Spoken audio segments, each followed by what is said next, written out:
I just washed my hair, so it's a little bit of a mess right now.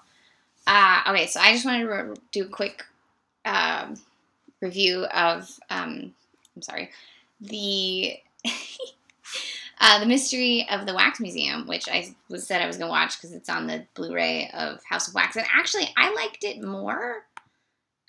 It's like the same crew from Dr. X, which I watched last year and was one of my favorite. Actually probably my favorite horror movie that I watched last year. I don't think. I mean, it depends on if I watch a lot of crap, but I don't know if the Mystery of the Wax Museum is going to make my top this year. But I really enjoyed it. I think part of why it's sort of forgotten today and overlooked is it's the very last film that Warner's / First National filmed in 2-strip Technicolor, just like Dr. X. And at the time, people were like, "Oh my God, this Technicolor is horrible. It's that red bluish." That Scorsese's homaging to in if you go and rewatch The Aviator, and there's a section of it where it's in that 2-strip Technicolor, because that's, if it were a color film back when it was set, that's what it would look like. It's pretty cool in The Aviator. But anyways, people hated it. People wanted it to go away. People were like, "This is awful, stop." And then we got 3-strip Technicolor, and then we ended up with beautiful things like Gone with the Wind.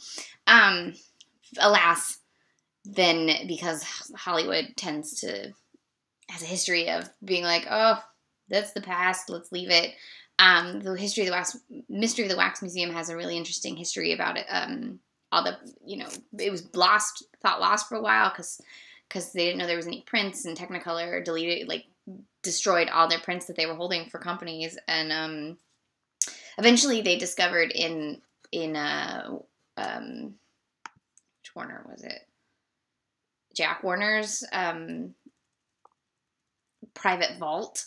They found a copy of a good negative copy of this and Dr. X, and there was a great big showing of the Mystery of the Wax Museum with Wray in 1970, which was pretty cool. So the movie, unlike the House of Wax, this was more about the mystery. It was more of a mystery horror film than straight up horror like anything with Vincent Price is going to be. But it starred a lot of my favorite Warner Brothers people from the time. It had Fay Wray, it had Frank McHugh, it had Lionel Atwill, and it had the one, the only Miss Glenda Farrell as a spunky girl reporter. Anytime Glenda Farrell is a spunky girl reporter, you know you're going to have a good time.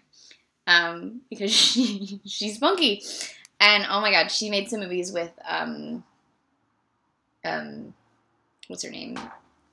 Joan Blondell, and it's like, they're amazing. Can you imagine Joan Blondell and Glenda Farrell together? Like, they should have been like Bob Hope and Bing Crosby and made like 1 million movies together, because I would see them all. But maybe that was too much spunk for 1930s. I don't know. Anyways, it's basically the same story, just told more like from the mystery aspect, and with spunky girl Glenda Farrell solving, the death of all these people and saving Fay Wray. Spoiler. Apparently it was based on an unpublished short story that someone who was doing dialogue work at Warner's had written, and he was like, "Hey, I got this story," and then they were like, "Hey, that's awesome," and so they made it into this movie. And the wax figures in this one I thought were even cooler looking than the wax figures in the Vincent Price version. And this one's a nice, crisp 77 minutes, as many an early film is. Oh, and it's very pre-Cody. Glenda Farrell's very saucy and says some really, really racy shit that you're not going to see in Hollywood for another 30 years. So, if you like pre-code films and you're looking for a horror, here you go. Ms. Glenda Farrell in The Mystery at the Wax Museum.